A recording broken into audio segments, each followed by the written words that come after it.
तेरा तुझको अर्पण कार्यक्रम अंतर्गत कुल्ले ₹92,000 મત્તાનો મુદ્દામાલ તેના મૂળ માલિકને પરત સુરત શહેર પોલીસ કમિશનર તથા ખાસ પોલીસ કમિશનર શ્રી સેક્ટર 1 તથા નાયબ પોલીસ કમિશનર શ્રી ઝોન 1 અને મદદનીશ police commissioner Shri B division Surat શહેરનાઓએ સાવલી પોલીસ સ્ટેશનમાં નાગરિકોના ગુમ ગેરવલ્લે થયેલ મોબાઈલ ફોન વાહનો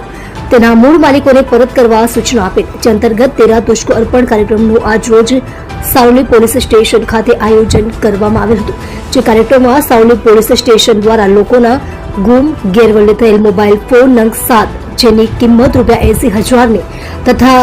બિગ બોસ કંપનીની સાયકલ જેની આશરે કિંમત ₹12,000 મત્તા મળી કુલ્લે ₹92,000નો મુદ્દામાલ અરજદારો મૂળ માલિકોને પરત કરી પ્રશંસનીય કામગીરી કરવામાં આવેલ છે। સદર કામગીરી પોલીસ ઇન્સ્પેક્ટર SR વેકરિયાનાઓના માર્ગદર્શન હેઠળ police sub inspector HL Desai નાઓ તથા હેડ કોન્સ્ટેબલ પ્રકાશ કુમાર પ્રેમજીભાઈ તથા હેડ કોન્સ્ટેબલ રાહુલ સિંહ બળવંતસિંહ નાઓએ ટીમ વર્કથી પ્રશંસનીય કામગીરી કરેલ છે।